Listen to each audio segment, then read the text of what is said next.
তো সবাইকে স্বাগত পার্ট 3। সো পার্ট 3 ওয়েট করার জন্য থ্যাংক ইউ। আর এখানে আমাদের পুজো স্টার্ট হয়ে গেছে। আমার মারা উপাস থাকতে পারিনি, কেন কি আমার মারা জানতোই না পূজা ছিল যে, ঠিক আছে। আর দেখুন এটা হলো ভাই ঘন্টি বাজাচ্ছে, একটু শুনবেন। এই যে বুনু, বুনু দেখো কোলে কি কি করছে, বুনুর দাদুর কোলে কি কি করছে বুনু। ভাই তো ঘন্টি বাজাচ্ছে, আমার মা সবাই এখানে হচ্ছে। এখনো পূজা হয়েই যাচ্ছে। বুনু সেই হাসাহাসি করছে, আমি তো বুনুকে দেখতে খুব কিউটনেস আসছে। তারপরে এই যে পূজা হচ্ছে।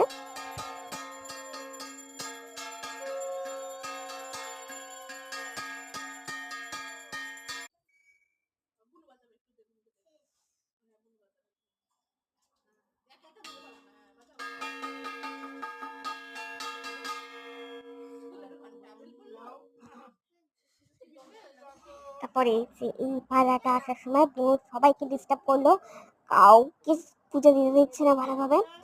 মানে কি বলবো, আর কাউকে পূজা দিচ্ছে না। ও অঞ্জলি দিতে, আমার মারও অঞ্জলি দিবে না, কেন কি আমার মারা খেয়ে নিয়েছে। আমারও অঞ্জলি দেওয়ার ইচ্ছা ছিল, ভাইও অঞ্জলি দিবে, আমারও অঞ্জলি দেওয়ার ইচ্ছা ছিল, কিন্তু আমি তো খেয়ে নিচ্ছি, কি করবো। ও সবাইকে ধাক্কা দিয়ে ঢুকছে, কতক্ষণে আমি ঢুকবো, জাস্ট এরকম। তো ব্রাহ্মণ মশাইও হেসে দিল। তারপর আমার ঠাম্মা আসলো, তারপর অনেক কেউ মানে একসাথে পূজা দিচ্ছে।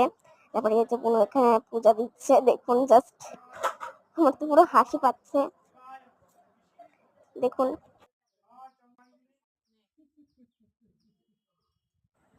সো এখানে বুনো হাসছে আর পূজা দিচ্ছে, ও অঞ্জলি দিতে জাস্ট এরকম। আর এই যে দেখুন ভাইয়ের তো, ভাইকে কি বলবো।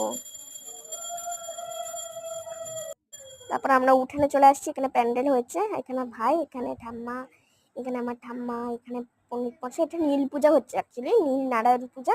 দেখুন বাপরে, বুনুকে ওইদিকে যেতে দিতে হবে না, তো ভাই ওকে হ্যান্ডেলস করছে।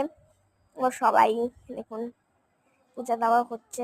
দেন তো বুনু তো মানে কি বলবো, বুনুর কোনো কথাই না, সবাইকে ডিস্টার্ব করেই যাচ্ছে। তারপর আমার মা বুনুকে হ্যান্ডেলস করছে কিভাবে। আর দেখুন এখানে পুরোহিত মশাই, দেন এত দূতে পূজা হচ্ছে না, কিছু বলার নেই। আর এখানে বুনুকে পুরো হ্যান্ডেলস করছে আমার মা, আমার তো দেখেই হাসি পাচ্ছে।